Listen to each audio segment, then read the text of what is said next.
Studios. It's another deadline day, as you can see. Everybody's here. Actually, it's not really a deadline for us. It's a deadline for the guys that are getting the Xbox thing going. And here we have. So this is the box. This is Ego Draconis, the collector's edition. It was only released in a few countries like this, and it featured a big porcelain-like knight in it. Unfortunately, this one has his legs broken, like many hundreds of them, and there was only a few thousands of them made. This is what it looked like. This is one of the few remaining pieces that is actually intact, and it was made in China, as you can see.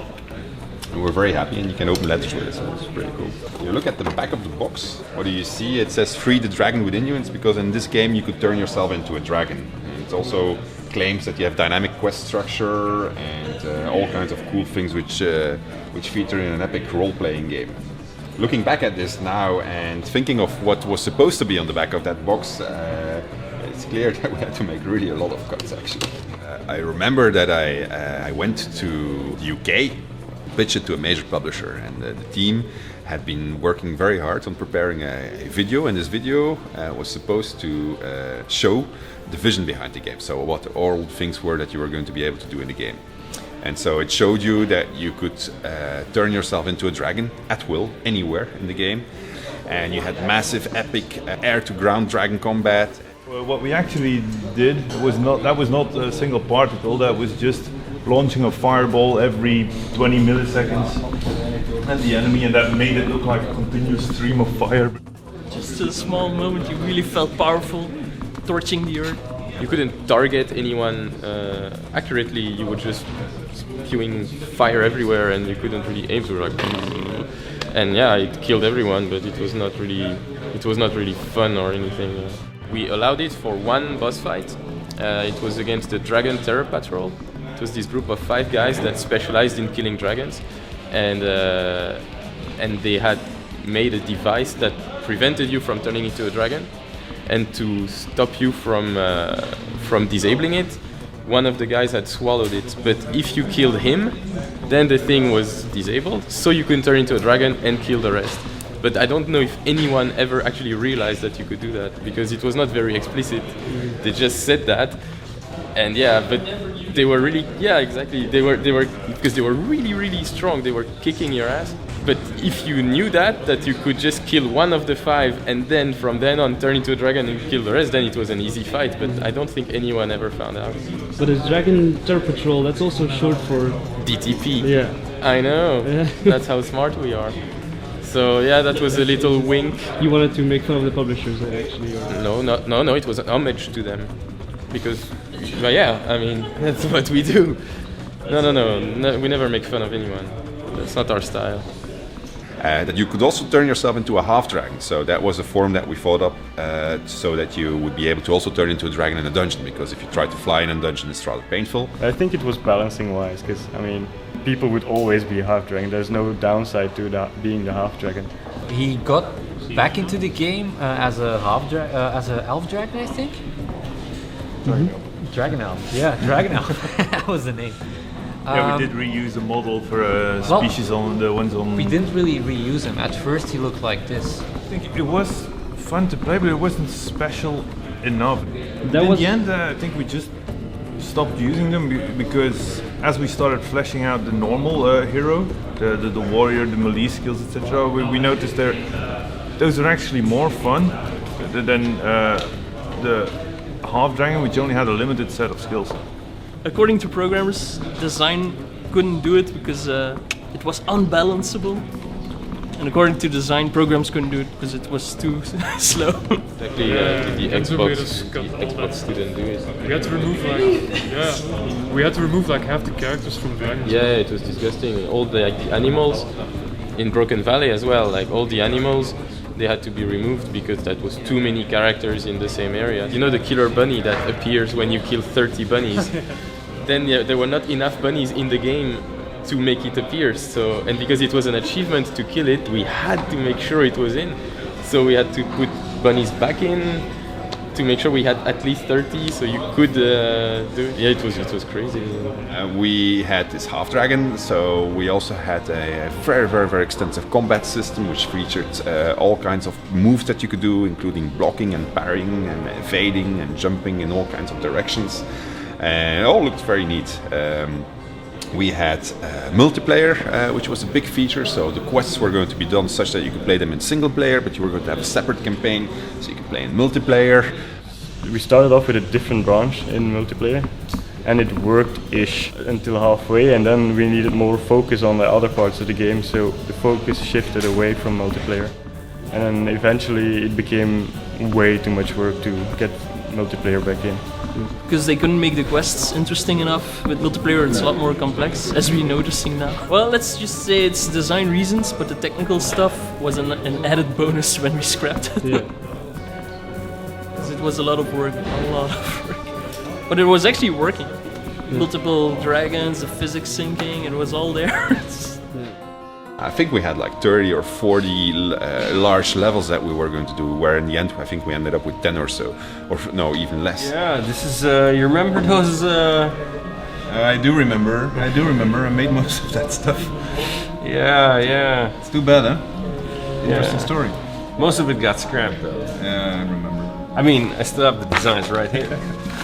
I remember I built this whole city, Emerald City, and then took like 6 months to build that thing, and then suddenly someone came and said, yeah, look, So it looks good, but we're gonna scratch it. When I see you holding this stuff, it looks like the design phase was already pretty far. pretty much, man. We had designed a lot of it actually.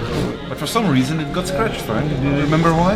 Yeah, I remember why. Apparently we couldn't make it to the deadline, and back then we were making Flames of Vengeance, and we might as well just kept it in and made it better with Dragon Knight Saga, like we did with the rest of the game. I remember you cried that day. I cried. You cried. I guess that's what happens in the video game industry. No, only to you. Yeah. You're working a lot slower these days. I'm working a lot aren't you? slower. I'm not making as much content. Yeah, it's better that way. It really looked awesome. We had a lot of It did look good. Look good. It's a black ring cannon. Beautiful area.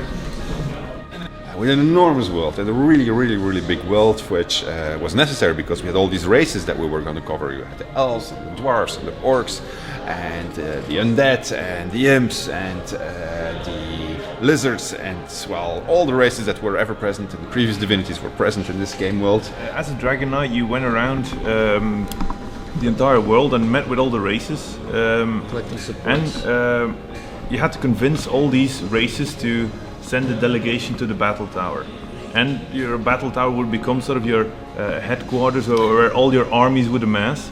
And once you had a big enough army to actually take on Damien and his armies, Actually, I've forgotten about that. you would have taken all these armies, and then in an RTS type of gameplay, you would attack with humans, dwarves, elves, other dragon knights. It's a whole lot of work, because just for the end game you need to implement an entire RTS, and not only that, you need to implement a tutorial so that people know how to play the RTS, and you're stepping away completely from a game that already had two genres, because you had the ground RPG regular gameplay, and then you had the dragon action combat sim.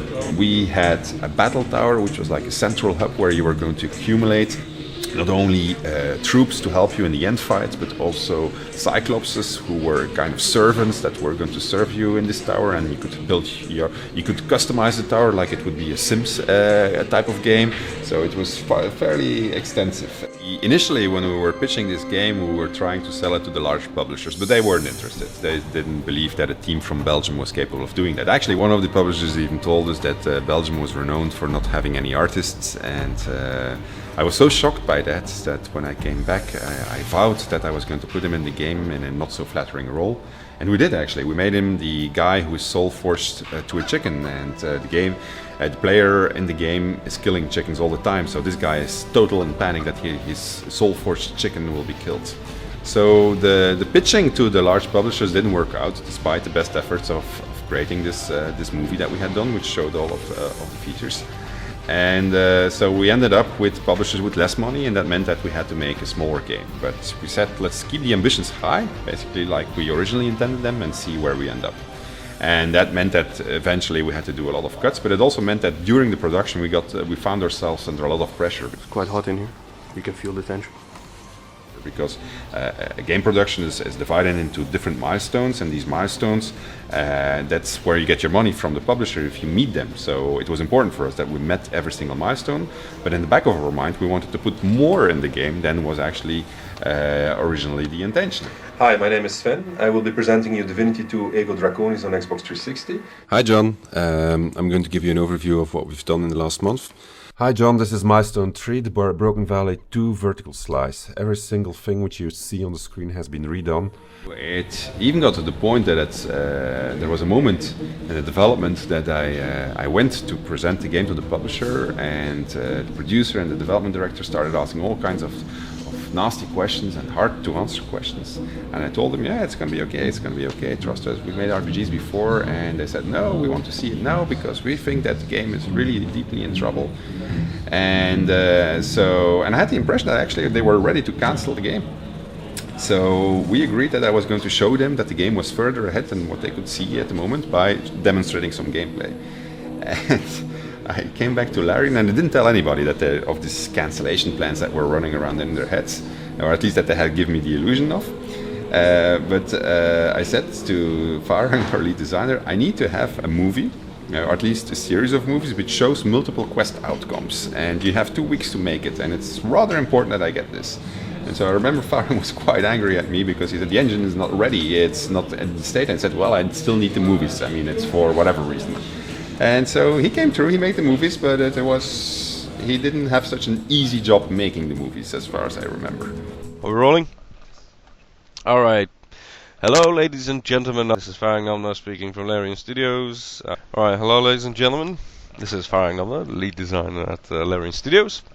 Alright, are we rolling? Excellent. Hello, ladies and gentlemen. This is Farhang Namna speaking. Hello, John. This is the actual footage. This is, what's that? Road giving me a sword and something. Yeah, I was pretty wasted actually. It was like at night. We had a couple of beers and everything, and still recording the quest. Oh, I'm inside a rock. Look at this, John. This is beautiful, John. Look at this. This is beautiful. Oh look, there's a cross here. What does that cross do? It's telling me I have a new quest event. It's like chasing the dragon.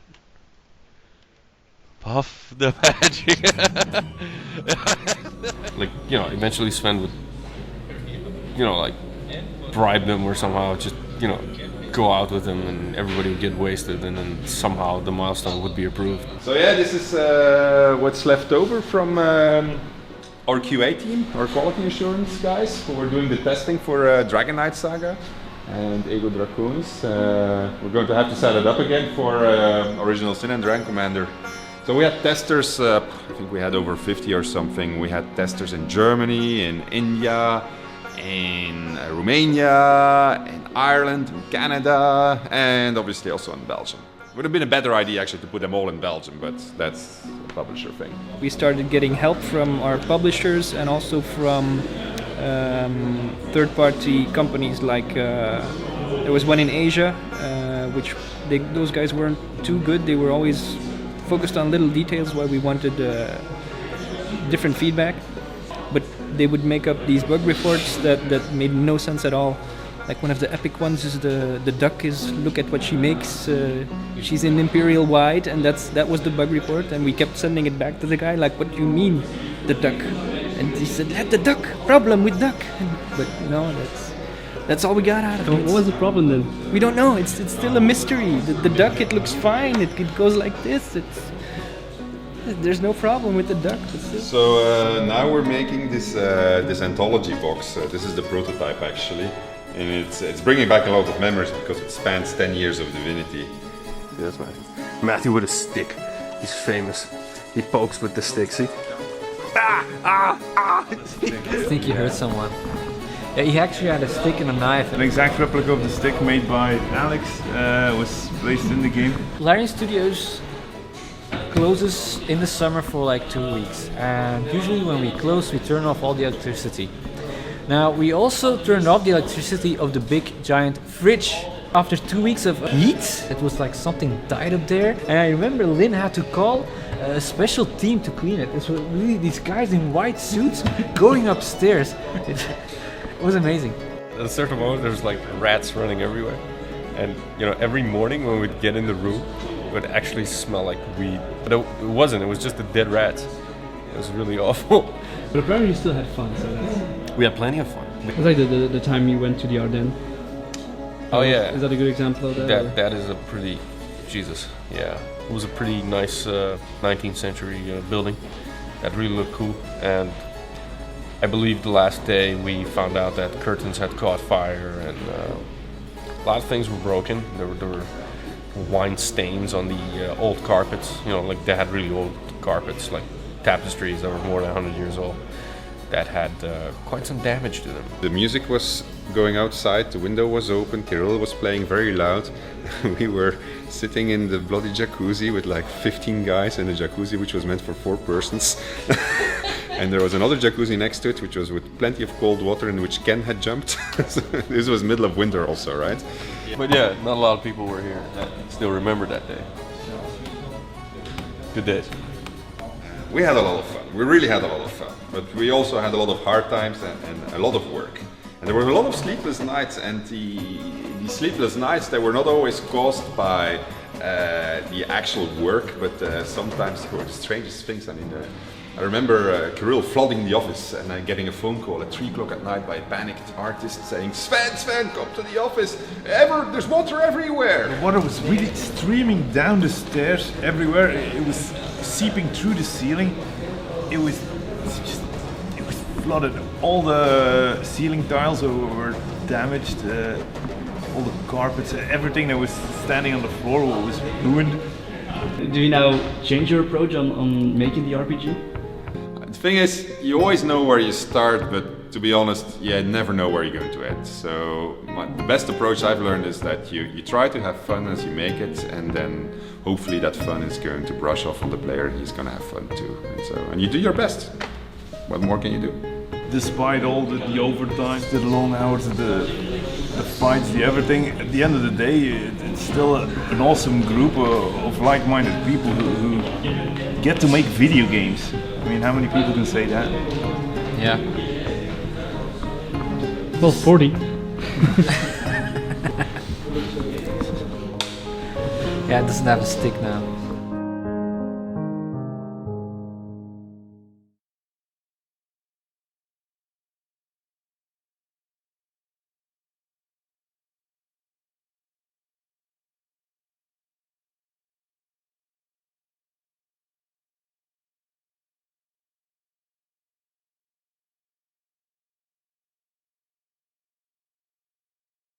Hello ladies and gentlemen, my name is Faring Nanda, lead game designer of Larian Studios.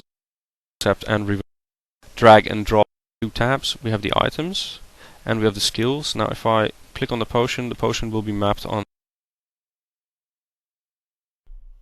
Hi John, this is Milestone 3, the Broken Valley 2 vertical actions, basically a control skill. Take him outside once we're inside. Hey John, this is Sven. Which is part of the Temple of Aegis. You'll get to the statue. Hi John, I'm going to give you an overview of what one destructible model. The character following this character, that's actually another player.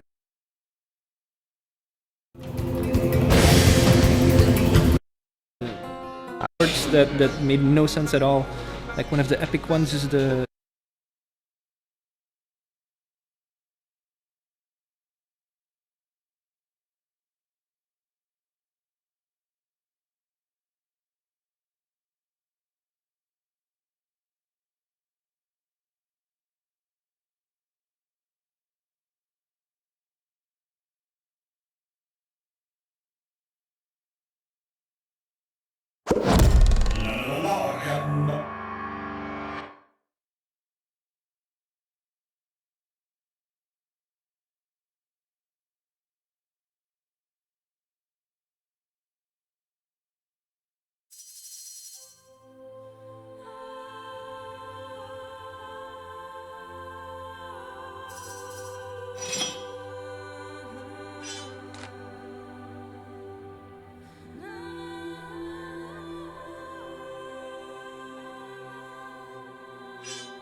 Здравствуй, ученик.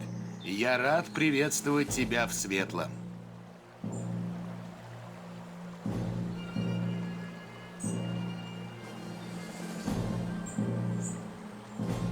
Понятное дело.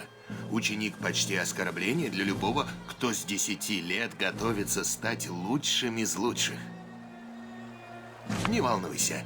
Очень скоро ты по праву сможешь называть себя охотником на драконов. Хорошо сказано. Вот что я скажу. У водопада тебя ждет Моргана. Разыщи ее, и ты поймешь, зачем ты здесь.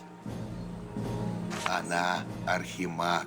Грозная женщина, но она очень умна и по-своему симпатична.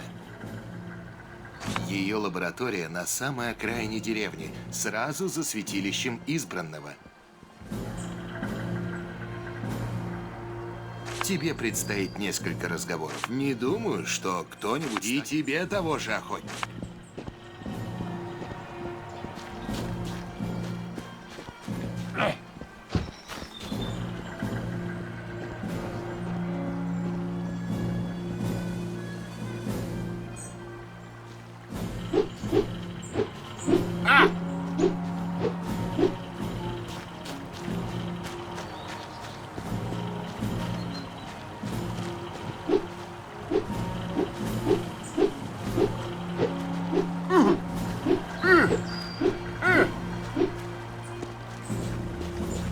Привет, ученик.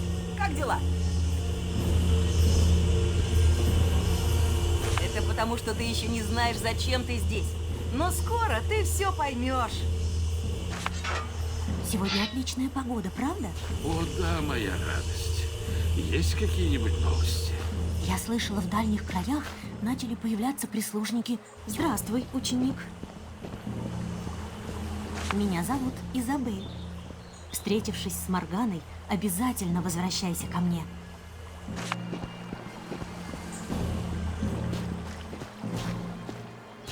Так дверь не открыть. Ну-ка. Раньше я тебя здесь не видел. Значит, это ты, то юное дитя, которое нам обещало прислать Райна. Я все тебе объясню. Но сперва поговори с Морганой.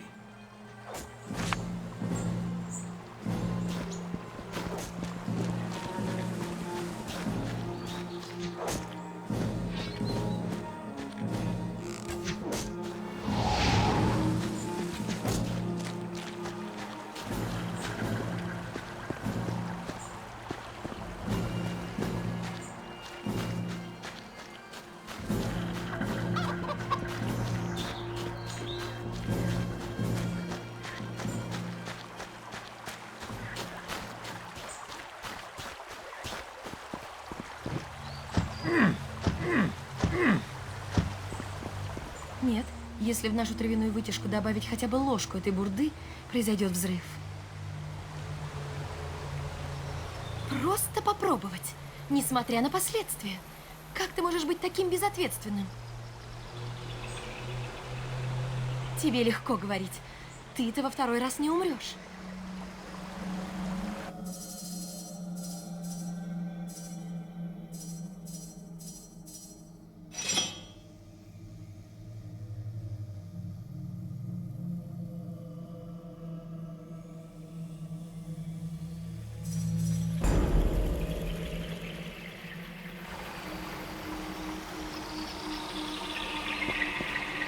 Я рада видеть тебя. Меня зовут Моргана, и я архимаг Светлого.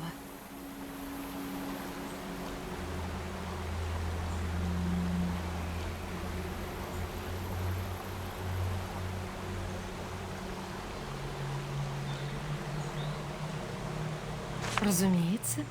Ученик, который должен пройти посвящение, это настоящее событие для нашей деревни, так что все готовы помочь совету.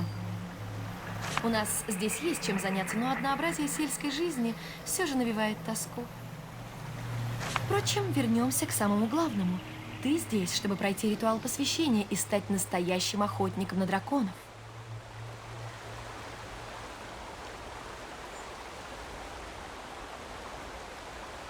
Быть охотником значит ненавидеть драконов и в то же время понимать их. В отличие от других орденов, Академия охотников понимает изречение «познай врага своего» буквально. И потому я наделю тебя памятью драконов. Так ты узнаешь их язык, их образ мыслей. Ты научишься чувствовать их силу и их слабости. Твои глаза станут цвета серебра. Это отличительное свойство всех охотников. И после завершения ритуала ты сможешь... У ритуала есть побочный эффект, но с этим ничего нельзя поделать.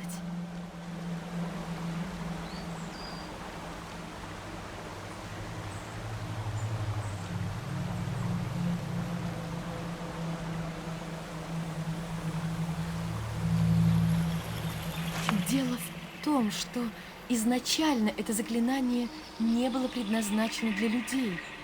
Чтобы твое сознание могло вместить память драконов, тебе придется расстаться со всеми активными знаниями, накопленными за время обучения.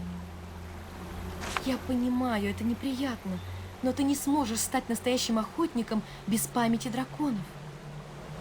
Может быть, тебя утешит, что на подсознательном уровне все твои былые умения никуда не денутся, поэтому восстановить их будет не так трудно. Ты многим жертвуешь. Но взамен ты получаешь шанс стать одним из величайших героев Ревелона.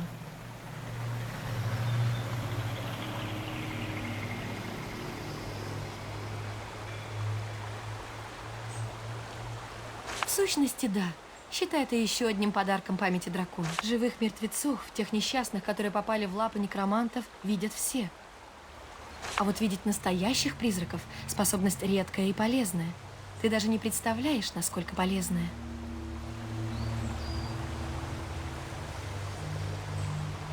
Нет, ну что ты. Эти занятия отлично подготовили тебя и закалили твой разум. Память драконов сведет с ума любого обычного человека. Годы, проведенные в Академии, были нужны, чтобы этого не случилось.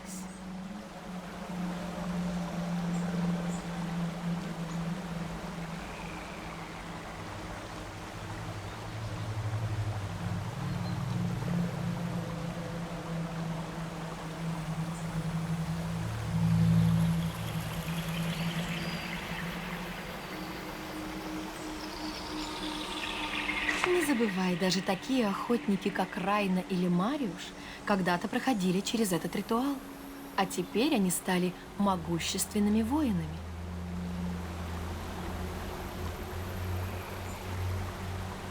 Эта память не просто наделяет человека знаниями, которые он не сумел бы получить и за 100 лет. Она закрывает твой разум от драконьей магии. Без такой защиты дракон превратил бы тебя в марионетку, во всем подвластную его желанию. Но если воля твоя так же крепка, как воля дракона, ты сможешь сражаться с ним на равных. Тогда приготовься стать охотником на драконов.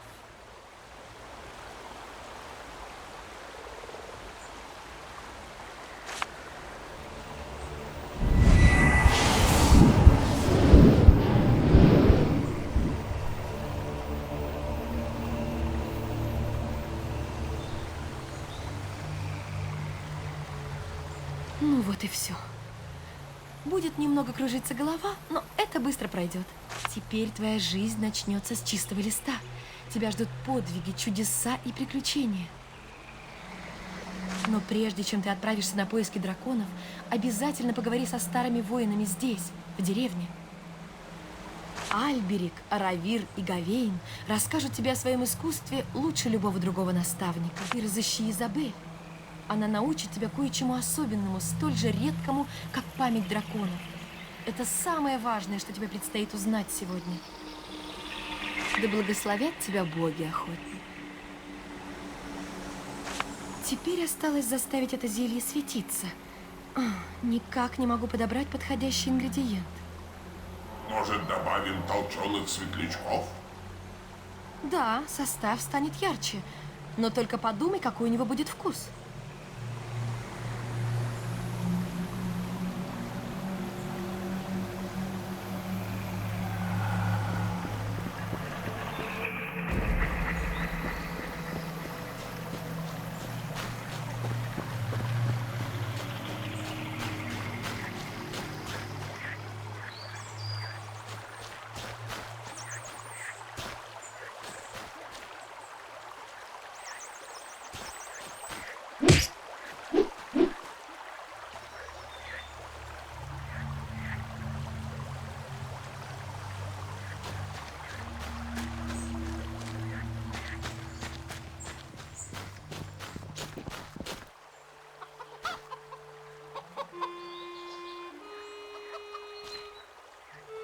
Раньше я тебя здесь не видела. Добро пожаловать в Светлое. Вы не обращайте на меня внимания, я просто пасу свинок, и волшебным фокусом я вас не научу. Прощайте, охотник.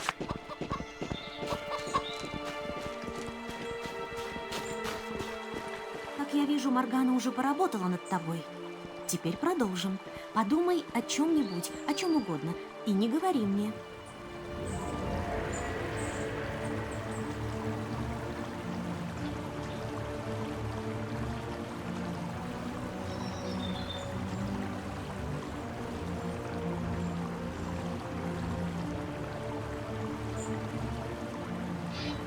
Я польщена, но сейчас не время и не место для комплиментов. Откуда я знаю, что ты думаешь? Как тебе известно, все охотники на драконов умеют читать мысли. Тебе никогда не хотелось узнать, откуда у охотников эта удивительная способность? Все просто. Я научила их читать мысли. Когда-то этим умением обладали только драконы, но однажды в руки охотников попал свиток с заклинанием. Его нашли на развалинах крепости Пламенного рыцаря. И с тех самых пор охотники на драконов используют это заклинание. Конечно. Это одна из причин, почему ты здесь. Теперь стой спокойно и смотри мне в глаза.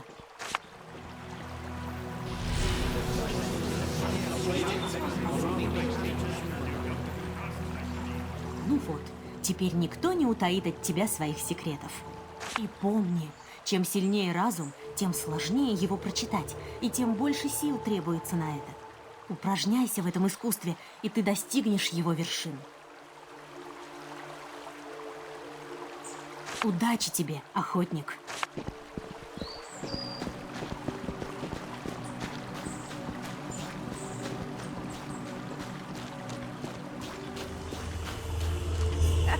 Вы только посмотрите, наш новый охотник! Ни шрамика, ни царапинки! Издалека видно, опыт тебе не помешает.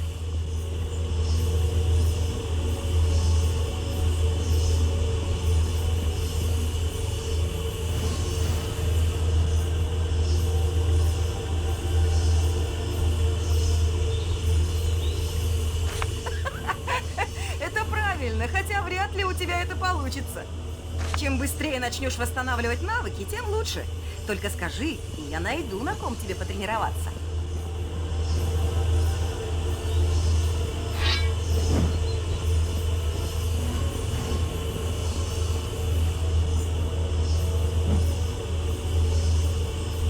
Проще начинать с чего-то определенного. Так ты быстрее вспомнишь и движения, и навыки. Кто-то предпочитает меч, кто-то полагается на заклинание, а кто-то жить не может без лука. Впрочем, все три пути открыты перед тобой. После посвящения в настоящем бою ты сможешь совмещать умения как угодно. Главное – победа. Как придешь к ней – дело твое. Ты всегда можешь переменить решение. Альберик, Аравир и Гавейн вряд ли будут возражать. Но тебе нужно определиться до того момента, как ты покинешь нашу деревню. Так что решай – воин, следопыт или чародей. Ты можешь поупражняться в любом виде боя. Сначала тебе надо выбрать, чем ты будешь драться. Аравир, Гавейн или Альберик помогут тебе подобрать снаряжение. Да, охотник. Удачи тебе, охотник. Твои глаза заблестели ярче, чем прежде, охотник.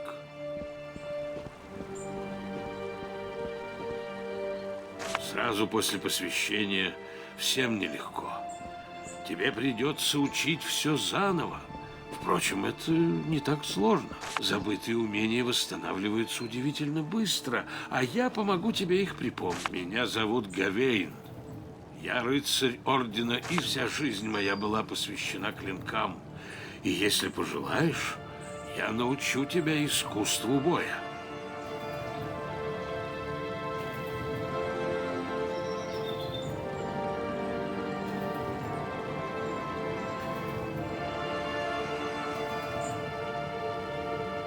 Превосходно.